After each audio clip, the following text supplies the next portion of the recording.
Hello viewers, a warm welcome to Vera Banis Media. In case you are new in this channel, kindly consider subscribing, okay? Watch the video, like as usual, leave us a comment in the comment section below.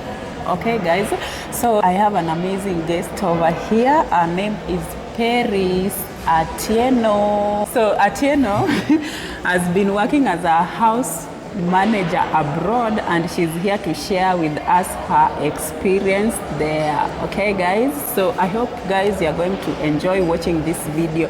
So just grab a glass of water or maybe a glass of juice and sit back as we listen to Paris.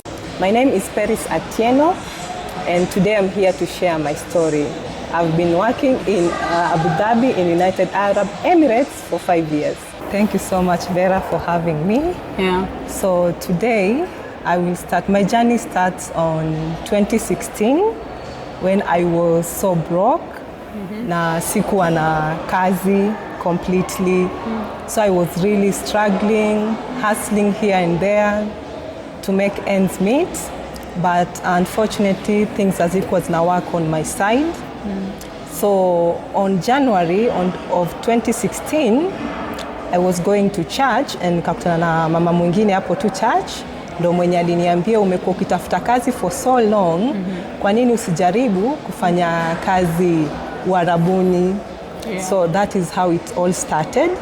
So that was a church member? Yeah, a church member where I used to worship.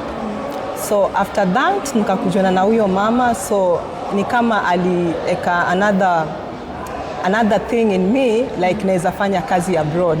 Initially sikuwa najua naweza fanya kazi Uarabuni, na ikuwa on my mind. Mimi vitu zenye zilikuwa hapo ni natafuta kazi town, I used to apply for jobs na nothing was working.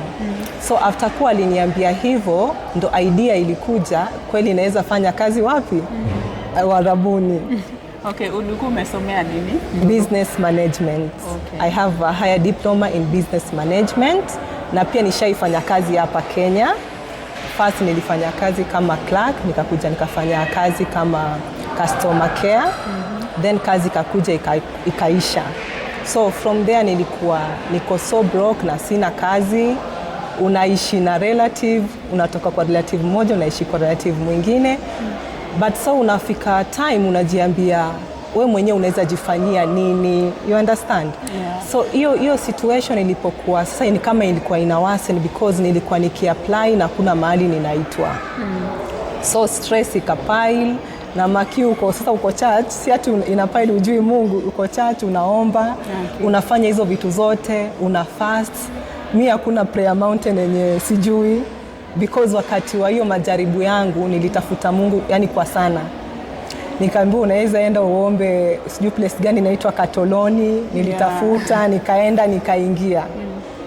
Unaenda huko you fast, nikaa na fast maybe like for 3 days, sometimes for 7 days, unatoka nothing is working. Paka inafika mahali unaona ni kama Mungu amekuacha. Ikatoka hapo nikasikia kuna place nyingine ya maombi along Ngong Road. Nikaenda huko utafuta tu Mungu because now nothing was working. Unatafuta Mungu unashindwa ni nini. Nikaenda huko pia kunaitwa House of Mercy Prayer Center. Nikaenda huko nikaomba, ukitoka nothing. Sasa unaambia Mungu mimi yenyewe kwani nini inafanyika on my side. So ilifanyika hivyo for so long. Sasa on January nikapata agent mwingine akaniambia yeye ana offer professional jobs in Dubai, but you have to pay for the commissions. And for commission anasema you must have like 120 to 150,000 for you to go. So mimi nikajiambia kama hata 10k yenyewe sina, hiyo 150 nitatoa wapi? I try to talk to my friends na watu wenye niliona wanaweza nisaidia in that situation. At least nilipe niende nifanye job alafu nikuje ni wa refund. Yeah. But unfortunately hakuna mtu alikuwa na hiyo pesa. So akakuja akaniambia now what you can do kama hauna pesa. Unaweza kuenda ukafanya kazi kama house help. Okay. Unaona? Na house help yeye ana charge only 5k for medical. Because lazima akufanyie medical. Okay. Then kwa sababu mimi nilikuwa niko na passport tayari. I took my passport way back in 2009. So mimi nilikuwa na passport tayari. Akaniambia because I have passport, nitalipa tu only 5,000 for medical. Alikuwa mwaminifu, nikapata 5K nikapeana. Agent aliniambia immediately ukipeana haitakaa hata 1 week ama 2 weeks kama hujaenda. So you can imagine nilipeana alafu kukakuja kukanyamaza. Alienda akanyamaza? Akaenda kanyamaza, akona agent alienda akanyamaza. Yes, na Makisa ameshachukua passport yangu, nishafanya medical, inajulikana niko poa. Mtu haezi enda hizo Gulf countries kama uko umepatikana na kuna zile ugonjwa hawataki mtu aende nazo. Okay, so nikuulize tu swali kidogo. Before utoke huku unaenda Dubai ama hizo countries zingine za Gulf, hiyo medical ni test kama gani wao wanafanya? Wanaangalia test kama uko HIV positive or you are negative, and if you are positive hawezi kubalia ukaenda. Okay. Wanaangalia kama uko na problem ya kifua. So tuseme tu generally hizi chronic diseases kama uko nazo. Yes. Okay. So they don't allow because ni law yenye iko huko hawakubali. Sio maagent wako shida na sisi ama wako shida na watu wenye wamegonjeka, but ni law ya huko. So agent naye haizi kubali kuanza kukutafutia process na hajajua kama you are fit to go. Yeah. So ndo anasema lazima ulipe hiyo 5K ufanyiwe medical, ndo from there aanze kutafutia venye utaenda. Okay. So mimi nililipa. So after kulipa, Feb ndo hiyo inaingia, nothing is happening. March ndo hiyo inaingia, nothing is happening. Na sasa hiyo unaangalia, unakuwa na wasiwasi, umechoka. Kama ni kuomba, umeomba paka sasa unaambia Mungu sasa kuja ukae na mimi sasa tuongee like friends, because I know. Yeah, imefika time you don't even understand. Unaona? So ilifanyika that for so long. Nikawa napata kuhaso, napata job ya maybe like 1 week, job inakuja inakatika. Hizi job tu za kuhaso. So ikaka hivyo kama sikuwa na kazi. Haya, ikifika October the same year, nikapata job nyingine na wa China. Nikapata job nyingine na wa China. They used to pay 500 shillings per day. So unaimagine Oktoba imeanza, like mid October nimepata hiyo kazi ya wa China. Nimeanza kufanya kazi soko kwa wa China. Na makiusa hiyo sina do yoyote hapo katikati kwa sababu nimestruggle. Ile unapata unakula, ile unapata unaangalia documents zako, you have to do your CV, you update your CV, unafanya hivi na hivi 1 2 3. So ikafika hiyo time nimeanza kazi kwa wa China like on a Monday, and then on Wednesday napata simu ya huyu agent ananiambia, kuniambia kuna mama that is an employer in Bahrain anakutaka, but payment yake is 21 Kenya shillings, 21,000. So akaniambia, na ni mama mwenye naishi na bwanake na watoto 8. Yes. Na salary ndio hiyo 21,000. So nikaangalia, sikuwa na pesa, but nilipoona pia hiyo mshahara ilikuwa ni kidogo kikwangu. Nikasema hiyo sioni kama nikienda, wacha tu niendelee kuhustle huku.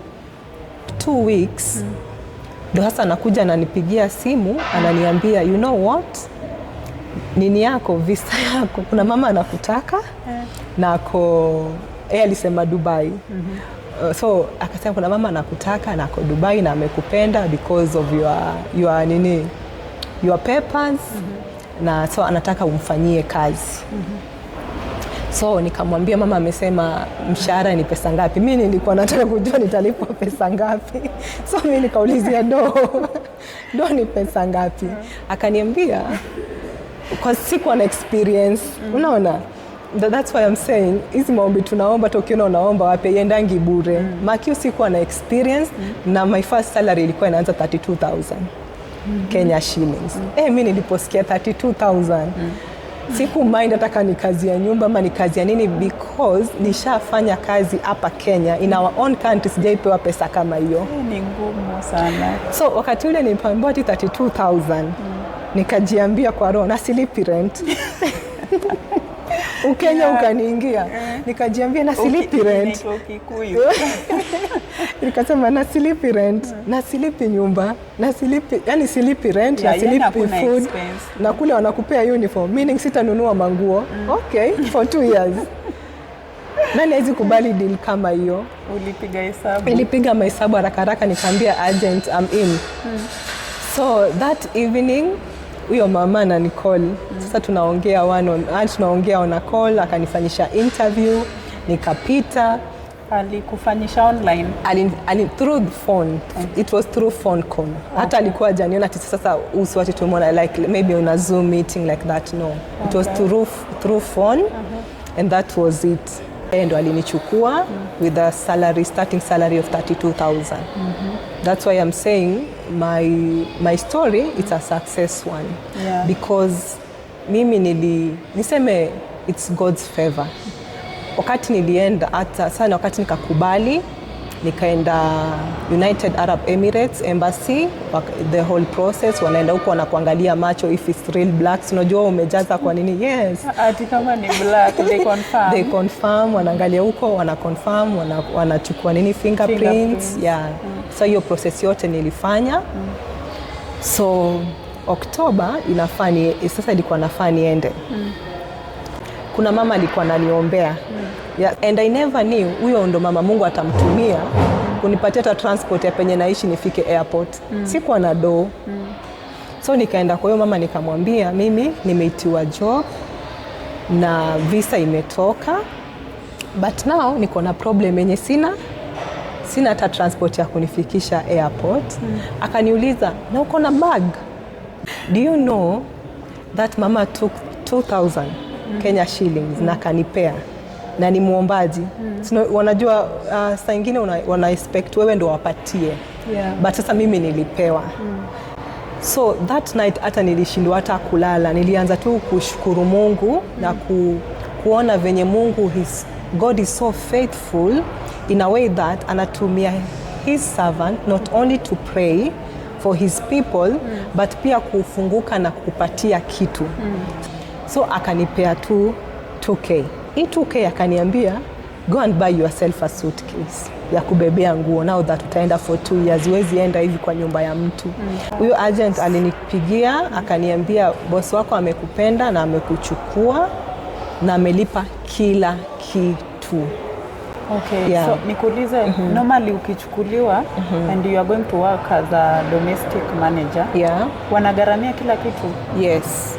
Kila kitu, like you don't pay anything, unalipia tu ya nini, ya medical? Hata hiyo medical unalipa kwa agent hawa wetu. Ndio waanze process yako, because they are not sure kama you're fit ndo akuweke kwa ile group ya wasichana wenye wanatafuta kazi. Okay. Kwa sababu wataangalia hizo ugonjwa nimekuambia plus pregnancy. Yeah, pregnancy test. So lazima uangalie hizo vitu zote. Nikuulize swali. Uliza. For example, upitishwe kwa hizo process zote za medical. Yes. Halafu patikane uko na just for example mtu patikane uko na mimba. They ask you to abort ama wanakuambia aje? They will not ask you to abort, but hiyo itakuwa you're not fit to travel to their country. Hivyo tu. Hata ukifika huko, unaona sisi tunapimwa huku.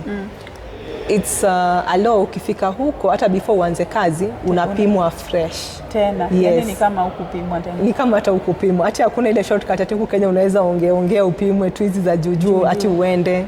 Utaenda yes, but immediately umefika kitu ya kwanza wanakupima. Even before uanze kazi.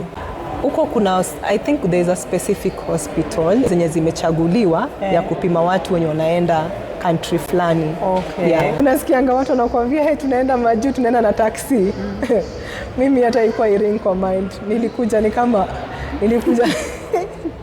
I remember nilipa 50 bob from Kitengela mpaka hapa JKIA Junction. Nikashuka with my sister.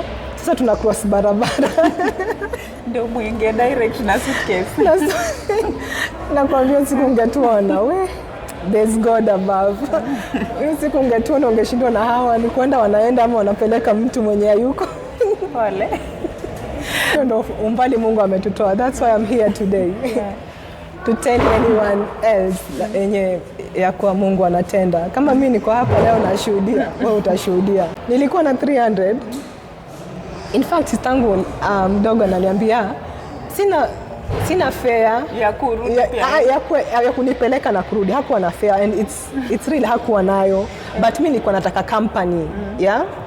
And in case iwe kuna kitu inahitajika, at least nipate mtu wa kuachia mzigo, kwa sababu utaachia nani mzigo zako pale? Hakuna. So nikanamchukua as a support and in case of anything nitaachia mizigo, mimi nikuje nikimbie nikitafuta vitu zangu. Kaingia.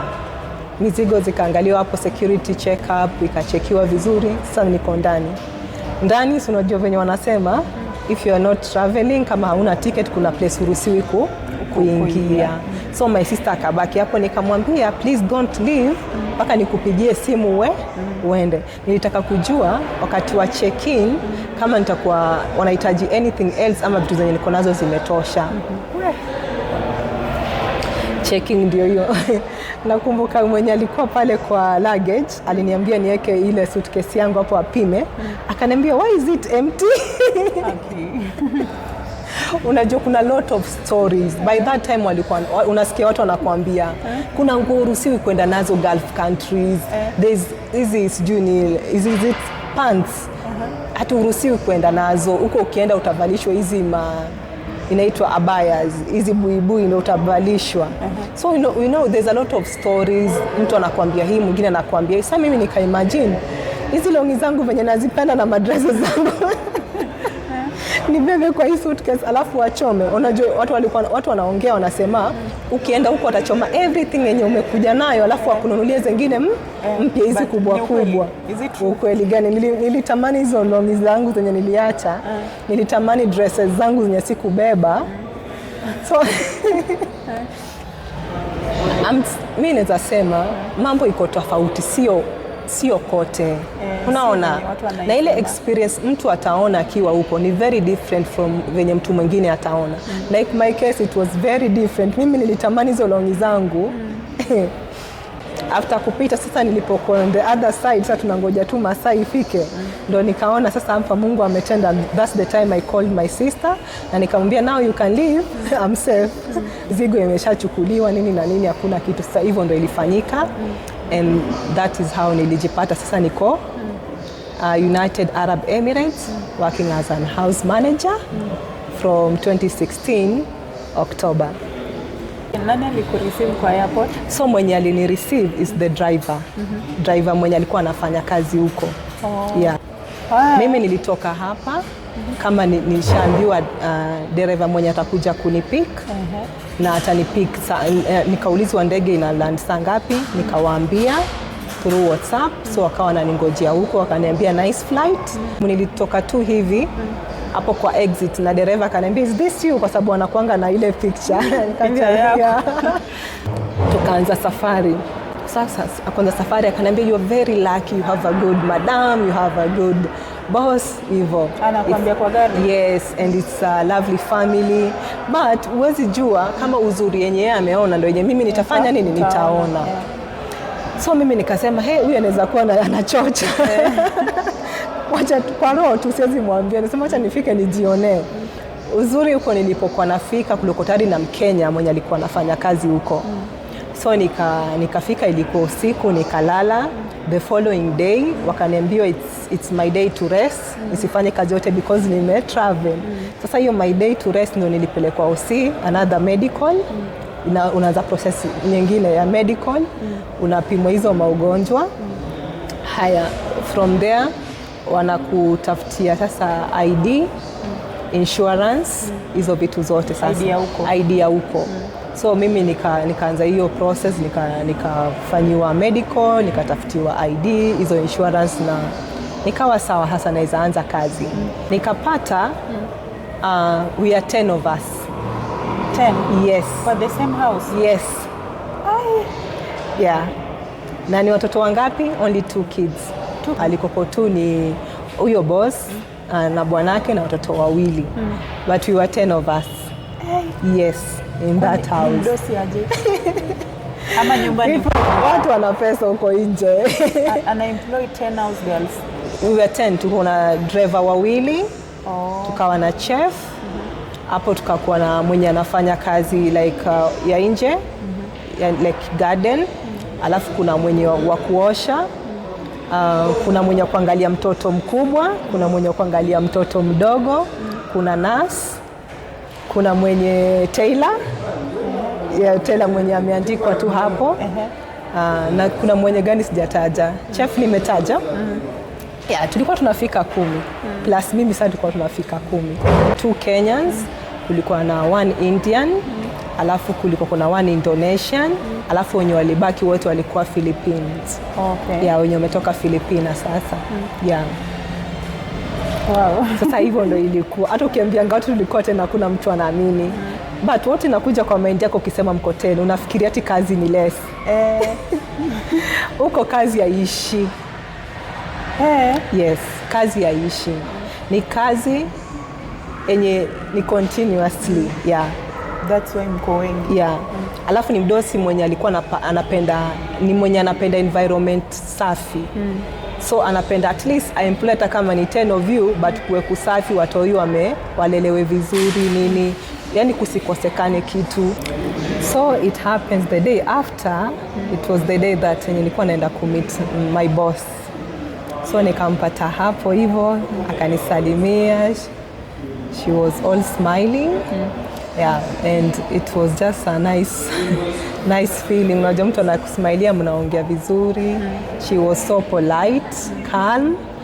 Na nikajiambia hapa ni kama kweli zile vitu nilikuwa naambiwa ni kweli. But huwezi judge mtu on the first day. Lakini nikasema wacha nione venye kutaenda. So tukaongea, kaniambia karibu, unaweza anza kufanya kazi. So mimi lazima nilikuwa nafanya orientation kila mahali kwa sababu mimi ni mgeni na sijaifanya kazi abroad, yani Warabuni. So unaambiwa unapelekwa kila room, unaambiwa kunafanywa hivi, kunaenda hivi. So wakati aliponichukua, aliniambia mimi nitakuwa nafanya usafi. So it happened like wakati nilikuwa nimeenda, kuna msichana mwenye alikuwa yuko ameenda vacation. Na vacation ni 2 months. So ikawa inabidi mimi, akaniambia nitakuwa nafanya kazi na osha rooms juu, alafu na osha rooms chini. Yani first floor na down. Ilikuwa nyumba room ngapi? Nyumba hizo rooms ni kubwa. Mwanamba akikwambia tutakuwa unaosha kazi juu juu inaweza kumaanisha the whole day. What? Yes. Ni kubwa, so ni nyumba kubwa. Ni nyumba. Ukisikia ati mwanamba anakwambia unafanya kazi juu na chini, usiitike tu sawa. Jua kwanza ile kitu unaitika inakaaje. Because unapata wako na nyumba kubwa, alafu wako na vitu niseme mingi. Accessories kwanza zenye tu wanaeka tu. Unapata nyumba imejaa na vioo. Clean to the mirrors inaweza kuchukua hata 1 hour. So unapata like in my case, juu kulikuwa na room 4 na place ya sitting area. So unapata changing was on a daily basis. Hizo ni beddings, you change on a daily basis. And then there's vacuuming, there's cleaning. Sasa unapata ukifanya hiyo kazi, unapata kama unafanya like kila siku, unachoka. Ndio maana mtu anakuambia kama kazi za Warabuni, mimi siwezi, maybe watu wanasema ati ukienda mtu agent wanakuambia wewe ukienda Warabuni unaenda huko hakuna kazi mingi, ama ni nyumba tu moja. Yes, ni nyumba moja. But how big is the house? Hakuna mtu anakuambia how big is the house. Mtu atakwambia tu ni nyumba moja. Utaionea huko. Utaionea huko. Yani sitting area. Unaweza kuonea mtu huko sitting room. Yes. It's wide, it's big. Yani iko ukianza kuclean hapo, maybe it will take like 1 hour or 2 hours. Niseme sasa usiku umeamua unataka kupanguza, then you want to vacuum the carpet. Sasa hizo ndio vitu zinafanyika. Unapata sasa Sasa kazi za huko ni inataka ina involve your physical strength, inataka yani uwe umeamua. And that's why I'm here, at least niambie mtu mwenye anataka kufanya kazi huko, si hati haiwezekani, inawezekana, but inafaa umeamua utafanya kazi. Because huko haijalishi, unaona in my case kule kuna watoto wawili, but una imagine kwa nini tuko 10? Una understand? Na hiyo 10 itafika usiku kila mtu anakuambia I'm tired like that. My leg is paining, my hand is paining. I just feel I'm tired today. Kwa sababu unapata watu wanakuambia on a daily basis wamechoka kwa sababu gani? Kwa sababu ya job. Ni job yenyewe. For example, mimi nilikuwa naingia 8 nikiingia, nilikuwa ninaanza kutoa beddings na change vitanda, na when I'm talking about beds ninaongea about 5 beds zenye ziko juu. Hatujaongelea chini kwa sababu nimeanzia juu. That is on my day to day activity. Sasa nimeanzia juu. Za juu hizo ni vitanda 5. Vitanda 5 ina mean unaweka ile design ya hoteli na ni kila kitanda. Ni hivyo. Ukimaliza hivyo unaanza kupanguza kama hizo mirrors. Aya, every room iko na choo na bafu. Every room kuna na laundry basket. Every room yani iko na kila kitu. So when you're dealing with the room, ni kama sasa uambie hapa Kenya una deal na one bedroom house. Sasa Waarabu wanajenga nyumba zao kama hivyo. Yani niseme ndio watu waelewe. Wanajenga nyumba. Sasa every room unaweza kupata ni kama hivyo. Kuna kiti, mali wanapumzika, kuna kitanda, kuna TV, kuna nini hivyo kwa marooms. Ukienda kwa marooms.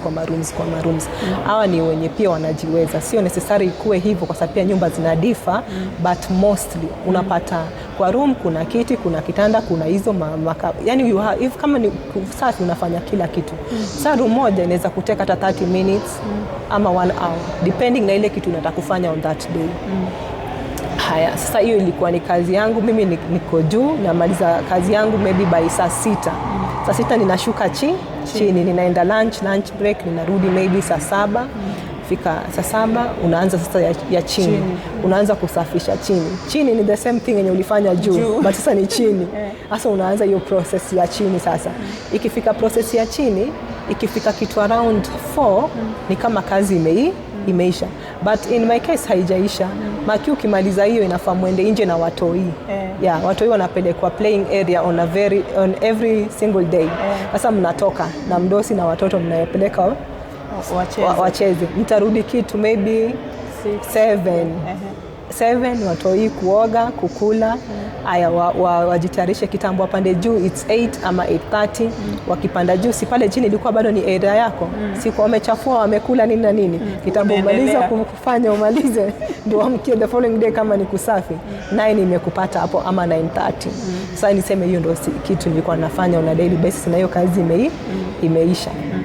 Na kulala, unaenda kulala sasa kulala unalala kama 10. Huwezi fika ulale 10 because you have to eat, you have to refresh, kitambo upumzike. Unajipata umepumzika maybe kitu 11. Na hiyo kitu 11 Maki, wakati ulikuwa unafanya kazi ulikuwa huko kwa simu, lazima uongeleshe your relative, your family, your friends, ndio unapata hiyo chance. Ndio nimemaliza job, tunaweza ongea. Sasa utaongea, utajisukuma, na huko tumechana na 1 hour. Unapiga story, unashtukia tu ni 12, inatakana ulale. Yes. So that was my experience. It was a good one. So ulifanya kazi huko for how long? Nilifanya kwanza for 2 years. Nikakuja vacation nikakaa tena for 2 months, nikarudi. Vacation ulirudi Kenya? Nilikaa for 2 years, nikakuja vacation. Hiyo it means nilikuja Kenya, nikakaa for 2 months, alafu nikarudi. Akagaramia tena ya tiketi kama ulilipia? Huwezi jilipia, unalipiwa. Mimi nilikuwa nakuja tu nalipiwa. Alikuwa mzuri. Wanalipa by the way. Most of them wanalipa for your vacation. Kwanza wanakupatia salary. Kwa sababu mimi nilipewa 1 month salary. Challenges, mimi upande wangu challenges zenye nilipata nikifanya kazi in Gulf, haikutokana na my bosses. Ilitokana na my fellow employees wenye tumeajiriwa pamoja. Yes. Not all of them. Kuna wenye tu mtadeal nao vizuri, mnafanya kazi vizuri, but kuna wenye wanakuchukulia like you are less of a human being. And I'm sorry to say that, but that was, yani ni kitu yenye ilinihapenia, but I have to say it. Maybe kuna mtu anapitia situation yenye kama niko, so wanaweza ona pia, unaweza pita, unaweza vuka kama mimi nilivuka. Na ile kitu venye nilifanya nikavuka. Nikiingia hapo hivyo, vitu zilikuwa tu sawa niseme, kwa sababu wanakufanyia orientation, wafanywa na your fellow employees, wanakuonyesha hivi na hivi na hivi. So maybe ile kukuonyesha vitu wanachukulia maybe ndio inawafanya wachukulia hao ni more than employees. Yeye ni boss. Yeah, unaona kitu kama hiyo. Anajua hii ni special. Yeah, kwa sababu siwezi jua ni kwa nini. But let me say this. Mete nilienda kulikuwa na rooms mbili. Za wafanyikazi sasa. Room ya moja iko chini, nje chini, na kuna room moja yenye tu iko kwa nyumba sasa juu. Huko juu kabisa. Sasa mimi nilibahatika nipate hiyo room ya chini kwa sababu sasa sio lazima niwe nikipanda stairs na kushuka. Sasa niko room ya chini. Room ya chini tulikuwa tunashare wasichana 5. Wasichana 5, 2 Kenyans, yenye sisi wa Kenya tulikuwa hiyo room. Alafu na hawa 3 walikuwa, mmoja alikuwa Indonesia na 2 walikuwa Filipinas. So sitataja ati ni nationality gani alikuwa na behave hivi ama hivi, but unaweza kupata nilikuwa napata peace wakati na work place, mimi nafanya kazi, zile kazi nimeambiwa nifanye napata. Ukija huku kwa room hakuna peace. Unaona? Na sasa hiyo wewe ni mgeni, unashindwa, wewe utaanza kucomplain. Unaanza kuuliza mwenzako, Mkenya mwenzako, kwani hapo ni survive vipi? Ninaishingi tu nao hivyo. Then alafu na imagine 2 years sio leo na kesho. It's a long period. Na if you don't get peace, place yenye unafaa upate peace, place yenye unafaa upumzike, sasa you rest after a long day, unapata hata nikiwa nikiingia kwa room, nationality moja anatoka na bang mlango kwa nguvu without reason. Kwa sababu nimeingia. And the same thing itafanyika kule yule Mkenya mwingine akiingia. But our nationality mwingine akiingia hata bang mlango, atafanya wako tu sawa. Sasa hizo vitu I'm very patient. Nikawapatia time. Kwanza wa change their ways. It's either they change their way or I change mine. Ndo tufike pale kwa normal ground. So nikashindwa. Hii kitu itaendelea for 2 years. Aya, unapata kuna chef mwenye anafaa tupikie. Anapikia wadosi na anapikia wafanyikazi. Sasa ulikuwa ukifika lunch time unapata chakula imeshapikwa ya wafanyikazi. Unaenda tu unakula, ni plate yako unaosha na unarudi job. So unapata, ukipata niseme one nationality mwenye ameketi pale anakula, akikuona tu hivi atamka na plate yake, it's better aende akule kwa room lakini asishare table na wewe. Sasa hizo ndo kitu mimi nilipitia on a personal level. Yeah. So sisi sema ati nyumba zote ziko hivyo, but kila nyumba iko na mambo yake. Na hiyo ni kitu yenye mimi nilipitia na ilikuwa inanihati na way that nashindwa kwani ni nini? Ni nini hii? Mimi ni mtu napenda nywele yangu sana. Mimi naweza style nywele yangu kuanzia morning to evening. Nikichange style to style. I really love my hair. Unapata huko mimi nikitaka kwenda job, it doesn't matter nafanya kazi ya nyumba ama nafanya kazi. I like to be smart. Mimi najipodoa na paka naweka nywele zangu. So unapata ile siku imefika nataka kufanya naika chemical, maana na kule unajeka mwenyewe hakuna mtu atakuweka. Ati mtu anatoka nje anabang mlango kwa sababu unaweka chemical. Na chemical huwezi weka. Ati inanuka vibaya. Ati chemical inanuka vibaya. Mtu mwenye anakuambia chemical inanuka vibaya, yeye anapakanga dye. Hiyo dye anapaka, huwezi niambia ati sasa dye inanuka vizuri na chemical inanuka vibaya. They are all chemicals na kila chemical iko na harufu yake, lakini kama mimi ninaweza kuacha ufanye ile kitu unataka na nywele yako, if that is it's what make you happy, kwa nini usiache mimi nifanye ile kitu naweza fanya? Sasa unapata ukifanya vitu kama hizo mtu ana behave funny. So mimi nilitaka watu wakuje wafanye nini? Wakuje wa change. The more nawapatia time, the more things zinakuwa worse. Sasa sikuwa ninaongea. Na by the way, mlikuwa mnaongea lugha gani huko? English. Wanajua English? Yes. Okay. Hata mdosi wangu ninaongea naye English. Hakuna ati mnaongea lugha nyingine. Okay. Yeah. So hiyo ndo ile challenge mimi nilipata. For me, I think ina depend na mtu mwenyewe. Washroom unatoka hivi, mtu anachukua spray, ana spray the whole room. Umeona shetani na macho? Mimi nilionea huko. Ati ana spray the whole room. Na maybe umeenda tu washroom kuosha mkono. Unaona? Kwa sababu umetoka kwa kabineti yako, maybe unaona kama mimi venye naweza jipaka mafuta. Si unajua venye usiku unaweza taka tu kufanya kama fosi hair unataka ikue soft, unaweza paka mafuta upake leave-in, alafu upate mkono yako ina slide. Sasa nasema acha niende nioshe mkono ndio. Hiyo kitu ilizidi kutoka hapo ikaingia kitchen. So kuingia kitchen ilifika time nikikuwa mgeni nikiwa pale, ilikuwa food inapikwa na chef anaekanga kila kitu kwa table. It's self service, unakuja unajisavia, unakaa chini unakula unaenda, unakuja unajisavia unakaa chini unaenda. Ikafika time kukawa na food for Kenyans. Na makifu Kenyans tuko ngapi? Wawili. But this for Kenyans. And then this for other nationalities. What? Yes. Sasa ilipofika hapo nikasema no, hii imevuka mpaka. Nikasema so if food for Kenya is it the same meal wamegawa tu? It's the same meal. But sasa hii nyingine ni ya Wakenya. But hii ni ya Wakenya. But sasa tunajua kama so kama ni kuku yes, but ya Wakenya kando. Ya Wakenya kando. Na imepikwa tu same. Imepikwa same. Sasa let me say like this. Kama kuna kuku inakatwa into parts. You know what I mean? So utapata zile parts zenye karibu kila mtu hataki kuchukua ni for Kenyans. Okay, you understand? And then kama single. Yeah, watakwambia this for Kenyans and then this for the rest of us. Sasa nikasikia kwanza nakula, hata sina shughuli. Mimi nikasema ile shida ilinitoa Kenya ni mingi kuliko na hizi cases ndogo ndogo on a daily basis. Na mimi napenda peace. Sasa siwezi nitafute peace where there is no peace, unajiwekea peace, unaitafuta. Sasa mimi nakula naenda, nikapatia msana wa jikoni time a change. Nikaona a change. Nikamweka chini.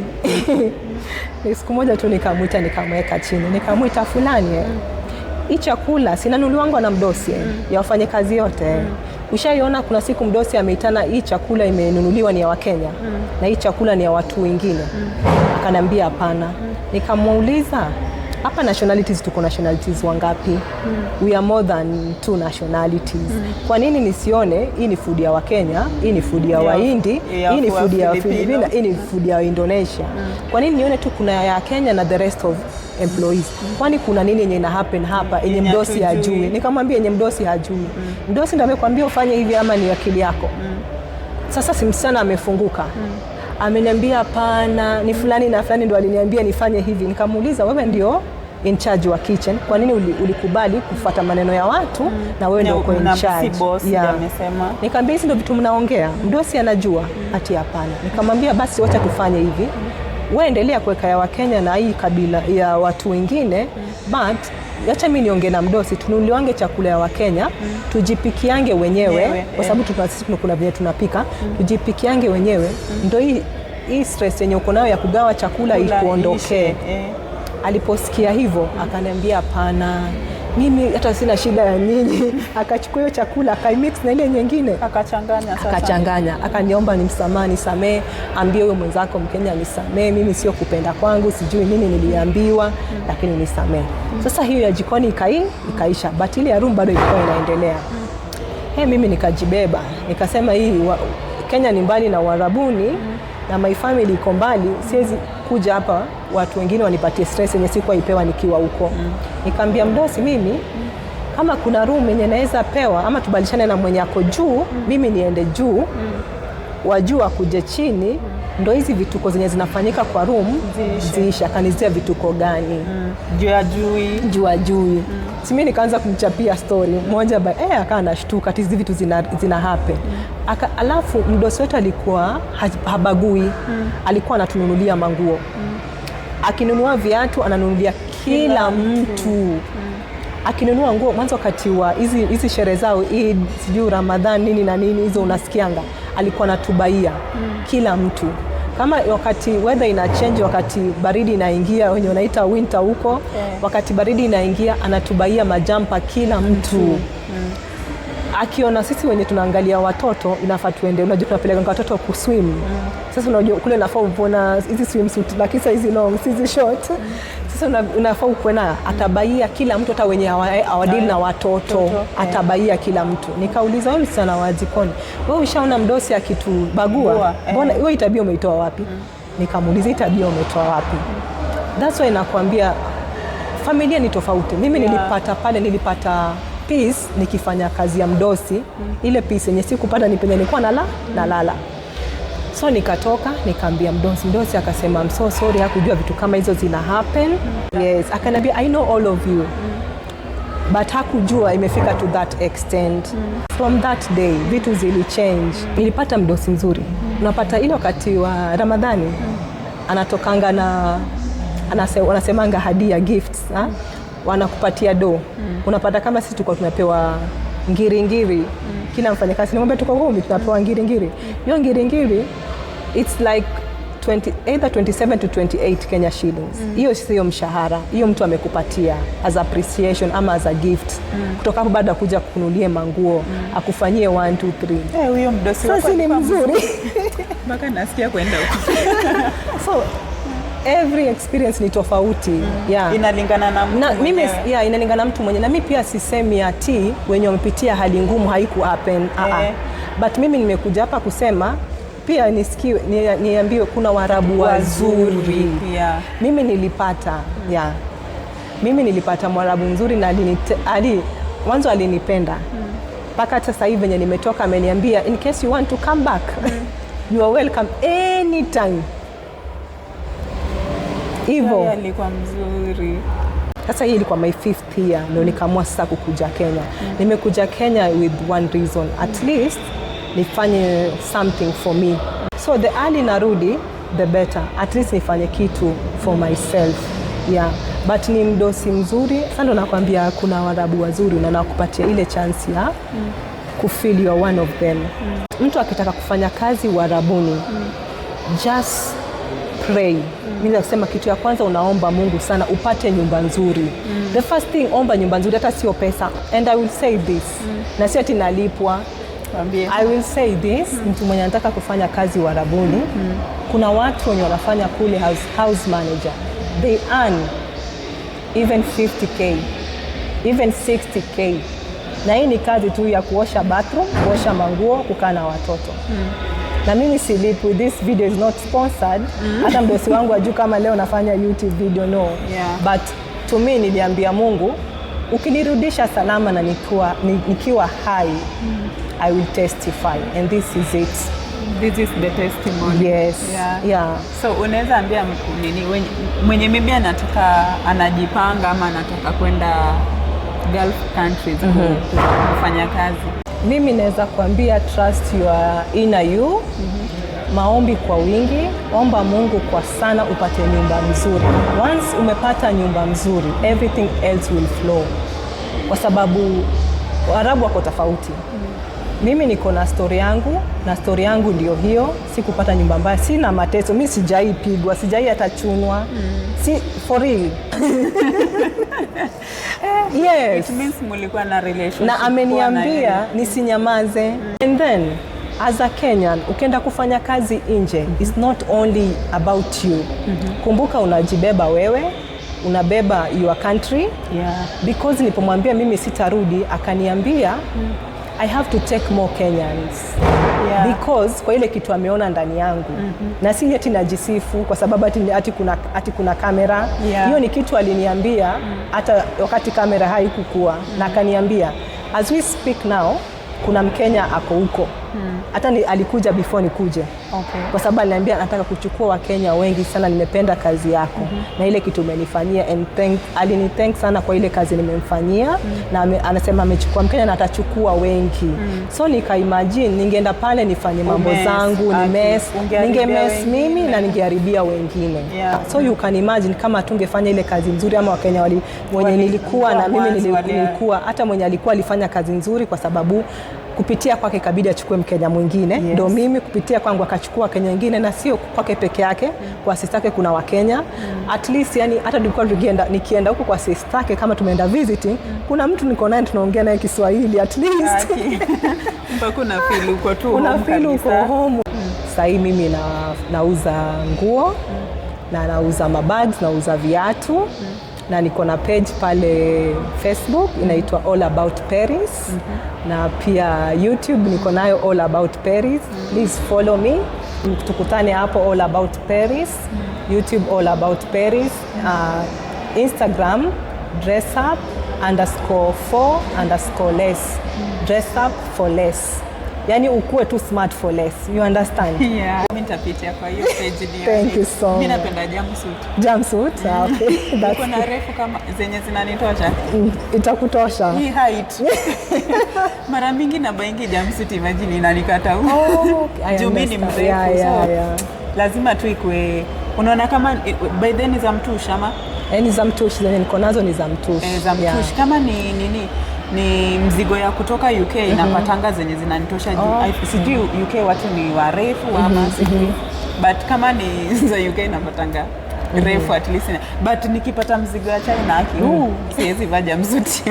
Bags ndo mpya, but dresses zenye nauza for now zote ni mtumba, but they are really nice dresses. Just check there, you'll find me. Ukiwa na swali, maybe unataka kufanya kazi Gulf, ujui utafanya vipi, please get in touch. Niandikie DM hapo, dressup_for ya 4 hivi _less. Nitakupea namba yangu tekapo kwa description. Sawa. Lesson yenye nimelani, katika kila nchi kuna uzuri wake na ubaya. Na Waarabu kuna wazuri na wabaya. So mimi naweza sema hivi, ni Mungu mwenye anapeana mahali pazuri. So na shetani anapeana mahali pabaya. And then another thing yenye naweza sema sikuongea. Mtu yote mwenye maybe ako katika nyumba yenye anapata shida ama unapata mateso, ama viewers mwenye anataka kutravel aende nchi hizo Gulf countries na ukuje upate mateso. Before you call people here back in Kenya, uambie unateseka, call the police ya hiyo nchi yenye uko. Yeah. Because Waswahili wanasema fimbo ya mbali haiui nyoka. Unaona? Agent utamwambia unapata shida. Yes. Then what? Yeah. Atakuwa amesikia, atakwambia okay, wewe vumilia. Atakwambia vumilia kwa nini? Kwa sababu sisi tumefundishwa, hata mimi nimefundishwa, ukiwa na shida vumilia. Hiyo ni kitu tumefundishwa tukiambiwa. But kuna shida huwezi vumilia. Kama shida ya kuchapwa, hii mwili hakuna spare part, hauwezi pata mahali. So mtu akikwambia vumilia at your own expense, usivumilie. Like in Dubai, niseme United Arab Emirates, watu wa leba wako na namba yao. Ukiwa unafanya kazi na haulipwi, hiyo haikuwa kwa agreement. Agreement ilikuwa uende pale ufanye kazi ulipwe. Tafuta namba ya leba, nenda kwa internet. Hata kama hautoki nje, nenda kwa internet, Google, jua namba, jua house number na street number. Call them, they will come. And ukiwa unateswa, call them, they will come. Watakutoa kwa hiyo nyumba saa hiyo. Hakunanga ati sijui nini. Unajua ile kitu mimi nasema, kuna vifo nyingi sana zenye imefanyika Gulf, which zingekuwa avoided. Yeah. Because wakati unateswa, hakuna page, and I think nitakuwa naanza kufanya hizi video hata kwa my YouTube channel, because hakuna page ya yenye inaambia mtu ukiwa katika shida unafanya nini. Yeah. So unapata mtu ako kwa shida, yes, but hajui akimbilie wapi. Ile kitu mtu atakumbuka, I have my mom, let me call my mom. Yes, you will call. But your mom ako miles away. Atakwambia your mom, ukishamcall your mom, kitu kingine itakwambia call agent mwenye alikuleta, utamcall. Yes, atakwambia yeye vumilia, mark you agent alishalipwa. Yeah. Ile pesa wanalipwangwa. Unaona? Sasa atakwambia wewe vumilia, wacha tuende venye kutaenda, wacha nitaongelesha mdosi. For example, mtu unakuwa sexual harassed place yako ya kazi. Wewe wewe ni mfanyikazi, unapata hiyo sexual harassment wakati wa kazi, unaambia boss wako, niseme sasa boss wako mwanamke, ati do you know baba wa nyumba ananifanya hivi. Unajua kule hawataki ile aibu, watajaribu kukava. Wakijaribu kukava haki haitendeki. So ikiwa unapitia sexual harassment, tafuta as evidence yenye unaweza kuwa nayo, like evidence. Usiambie mama mwenye nyumba, agent mwenye unataka kumwambia Kenya ako mbali, chukua simu, call police, wanakuja. It's better urudi hata kama hauna chochote ukiwa hai than ukae ukufe. Unafanya kazi na ulipwi na unateseka. Na nyumba za Uarabuni hazitawahi isha. In case umepata nyumba mbaya, kuja. We still need you here in Kenya. We still love you. Kuja nyumbani. Isingoje paka uvunjike mguu ndo ukuje, ama uvunjike mkono ndo ukuje. Kuja sahi. Hiyo tu ndio niko nayo. Lesson yenye tumelani, you talk. When you have problems. Know the laws and order in the country yenye unaenda kufanya kazi. Alafu ujue kenye imekutoa Kenya. Ukienda huko, haki najua utavumilia yako yote. Yes, challenges ziko but kila mahali. So unaangalia tu venye unaweza kabiliana tu na hizo challenges na ufanye kazi. So hii show imekuwa interesting by the way. Hata tutaki ishe but juu ya muda, alafu tuko na vitu vingine vya kufanya. I think tunamalizia. So guys, we want to thank you very much by the way. Thank you for your time, for watching this video. If you have any question, comment section down there. Okay? Thank you very much and bye.